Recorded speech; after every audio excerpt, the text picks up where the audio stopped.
Hi friends, Hindi recorded channel में आप सभी का स्वागत है। दोस्तों, आत्मकथा दलित साहित्य की महत्वपूर्ण विधा है। 60 के दशक में दलित आत्मकथाओं का आना साहित्य में किसी जलजले से कम नहीं था। सबसे पहले यह तूफान महाराष्ट्र में आया, फिर हिंदी साहित्य में इसे हम परिवर्तन का क्रांतिकारी दौर भी कह सकते हैं। दोस्तों, दलित आत्मकथाओं में शिद्दत के साथ संघर्ष रेखांकित हुआ है। उनके दुख दर्द के साथ उनकी पीड़ा के स्वर उभरे। सच कहा जाए तो इन आत्मकथाओं ने सामाजिक चेतना जगाई है। जब हम दलित साहित्य पढ़ते हैं तो इन्हें हमें पढ़ते वक्त मजे नहीं लेने चाहिए, बल्कि हमें गंभीरता से दलितों की त्रासदियों में उतरना चाहिए, क्योंकि आत्मकथाएं लिखते हुए दलित लेखकों के इतिहास के साथ उनकी पीड़ा, उनका आक्रोश भी हमें उन आत्मकथाओं में दिखाई देता है। साथ ही साथ उनके जीवन की वे सच्चाइयां भी हमारे सामने आती हैं जिनमें उनके लिए सिर्फ बेचैनी का सबब था। तो दोस्तों, आज के अध्याय में हम दलित आत्मकथाओं की अंतर्व्यथा पर चर्चा करेंगे। तो चलिए दोस्तों, शुरू करते हैं अपना आज का अध्याय। हिंदी दलित साहित्य में 90 के दशक में पहली आत्मकथा अपने अपने पिंजरे आई। उससे पूर्व दोस्तों मैं भंगी हूं भी आई थी, लेकिन स्वयं भगवान दास जी इसे अपनी आत्मकथा नहीं मानते हैं, क्योंकि वे इसे पूरी जाति की आत्मकथा मानते हैं। उसके बाद के दौर में जूठन, तिरस्कृत, दोहराभिशाप आत्मकथाएं प्रकाशित हुई, जो अपनी अपनी तरह से दलित साहित्य के इतिहास में दर्ज हुई हैं। दोहरा अभिशाप ये किसी अहिंदी दलित महिला जिनका नाम की कौशल्या बेसंत्री था, उनकी पहली आत्मकथा थी। फिर उसके बाद दलित महिलाओं ने भी आत्मकथाएं लिखनी शुरू कर दी हैं। यहाँ एक लेखक बता रहे हैं कि स्कूल से एक फलांग की दूरी पर सवर्ण बच्चों के लिए पानी का कुआं था, लेकिन हम अछूतों को स्कूल से बहुत दूर कुएं पर जाकर पानी पीना पड़ता था। ऐसा इसलिए था क्योंकि अछूत किसी ऊंची जाति वाले के कुएं से पानी नहीं पी सकते थे। ऐसा क्यों था दोस्तों? क्योंकि लेखक के अनुसार तुलसी रामायण में लिखा है कि वह मेरे स्पर्श से, यानी कि किसी दलित के स्पर्श से अपवित्र हो जाएगा।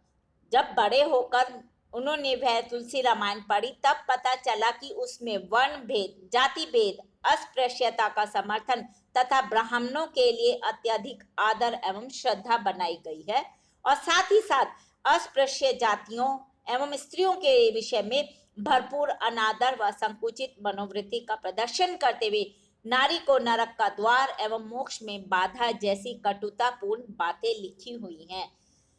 दोस्तों, ये वाक्य किनके थे? ये शब्द हैं डॉक्टर N.M. निमगेड़ के, जो कि देश में प्रथम दलित वैज्ञानिक बने।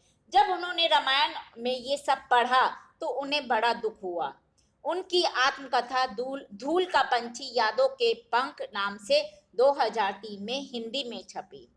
मेरी पत्नी और भेड़िया अब तक की प्रकाशित आत्मकथाओं में सबसे अधिक पृष्ठों वाली पुस्तक है, जिस पर सबसे कम नोटिस लिया गया। यानी कि यह पुस्तक सबसे ज्यादा मोटी है, लेकिन फिर भी इस पर बहुत कम लोगों का ध्यान गया। यह वह पहली आत्मकथा है जिस पर लगभग सभी महिलाओं ने आपत्ति जताई, अपने आक्रोश भी प्रकट किए। इसका समर्थन करना तो बहुत दूर की बात रही।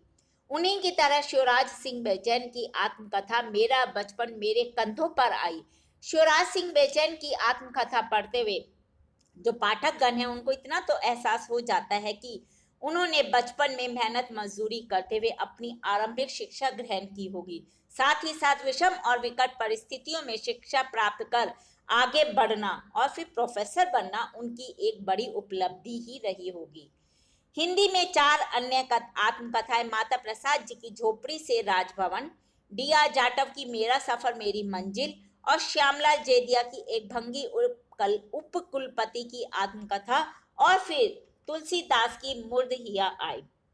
दोस्तों, ज्यादातर लोग कहते हैं कि दलित लेखक जब मतलब बड़े होते हैं, थोड़े से जवान होते हैं, वो आत्मकथाएं लिखनी शुरू कर देते हैं। लेकिन ये जो 4 आत्मकथाएं मैंने अभी आपको बताई, इन्हें जब लेखकों ने लिखा तो इन लेखकों की तब इन वरिष्ठ दलित लेखकों, शिक्षाविदों और चिंतकों की उम्र कम से कम 50 वर्ष तो रही होगी। जबकि कुछ सवर्ण समीक्षकों का कहना रहा है कि दलित लेखक जवान होते ही आत्मकथा लिखना शुरू कर देते हैं। इन 4 आत्मकथाओं में जहां हमें दलित उत्पीड़न की विभिन्न परिस्थितियां मिलती हैं, तो वहीं हमें संजीदगी का एहसास भी होता है। मराठी दलित साहित्यकार दादा साहब मोरे की आत्मकथा डेरा डंगर अधिकांश आत्मकथाओं से अलग है। क्यों? क्योंकि इसमें जो नायक है वह गौण है और जो इसका परिवेश परिस्थितियां है वह प्रधान है। इसमें लेखक ने नायक को केंद्र में स्थापित करने की बजाय उस व्यवस्था को केंद्र में रखा है जिसमें नायक के संपूर्ण समाज के लोग पीड़ित, यातनामय और नरकीय जीवन जी रहे हैं। पंजाबी में बलबीर माधोपुरी की आत्मकथा झांगिया रुख जीवन अनुभवों का अद्भुत साहित्यिक रूपांतर है। यहाँ लेखक से अधिक स्थितियां बोलती हैं जो सामाजिक, साहित्यिक, आर्थिक और वैचारिक होती हैं। इस कृति में इतनी अधिक ऊर्जा और ओजस्विता है कि अभिजातीय उत्कृष्टता, साहित्यिकता का आग्रह उसे बलि का बकरा नहीं बना सके। चर्चित लेखक रूप नारायण सोनकर ने नागफनी शीर्षक से आत्मकथा लिखकर हिंदी साहित्य को समृद्ध किया है। आत्मकथाकार ने जातिवाद के दंश को स्वयं झेला है। यही कारण है कि लेखक समाज में क्रांतिकारी परिवर्तन लाना चाहते हैं। लेखक के अनुसार समाज में जब तक ऊंच नीच, अस्पृश्यता का भाव विद्यमान रहेगा तब तक सामाजिक समरसता, समानता की चर्चा करना ही बेमानी है। पहले मेरे घर के सामने चौड़ा बटोहा था, फिर चबूतरा बना देने से वह संकरा हो गया। इतना संकरा कि बैलगाड़ी निकल जाती थी। सामने एक कोरी का मकान था, उसके बगल में एक धानुक का मकान था। यानी कि एक जगह एक दलित रहता था एक मकान में और एक में कोई ऊंची जाति का। जो कोरी के बच्चे थे वे धूल में सने बटेहे की माटी में खेलते थे। यानी कि जो दलित बच्चे थे वो ऐसा करते थे। मेरे गांव में एक ऐसा ब्राह्मण परिवार था जहां 3 भाई व 2 बहनें थी। किसी की शादी नहीं हुई थी। बाद में एक लड़की की शादी हो गई, लेकिन वह भी ससुराल नहीं जाती थी और हमेशा अपने मायके में ही रहती थी। 2 लड़कियां 4-5 साल की थी और 1 साल भर का लड़का था। वो जो दोनों लड़कियां थी बहुत बातूनी थी। सभी छोटे हों या बड़े हों उनको बुआ कहते थे। लेकिन वे जब भी घर से निकलती थी तो उन्हें डर लगता था कि कहीं वे छुआछूत यानी कि अस्पृश्य ना हो जाए। यदि रास्ते में वो कहीं गिर जाएं या किसी अछूत से छू जाए, किसी की मतलब किसी के बर्तन से भी छू जाए या उनका पैर पड़ जाएगा तो उन्हें घर जाकर बार बार नहाना पड़ता था। और ऐसा दिन में से जितनी बार होता था उतनी ही बार यह क्रिया उन्हें करनी पड़ती थी। यानी कि यदि वो दिन में से 4 बार किसी दलित से छू जाती थी या किसी दलित के सामान से भी छू जाते थे तो उन्हें घर जाकर नहाना पड़ता था। दोस्तों, वरिष्ठ लेखक और शिक्षाविद डॉक्टर M.L. शहारे की यह आत्मकथा यादों के झरोखे नाम से न केवल उनकी अपनी आत्मकथा थी, बल्कि यह 2 शताब्दियों का ऐसा महत्वपूर्ण दस्तावेज है जिसमें पाठकों के सामने बाबा साहब के द्वारा समता और सम्मान के लिए आरंभ किए गए आंदोलन के पृष्ठ दर पृष्ठ खुलते जाते हैं। यानी कि जब पाठक इन्हें पढ़ते हैं तो उन्हें कम से कम दलितों की 2 शताब्दियों का जो उन्होंने जीवन जिया है उसके विषय में धीरे धीरे परत दर परत पता चलता रहता है। तो दोस्तों, आज के अध्याय में हमने जाना दलित आत्मकथा की अंतर्व्यथा के विषय में।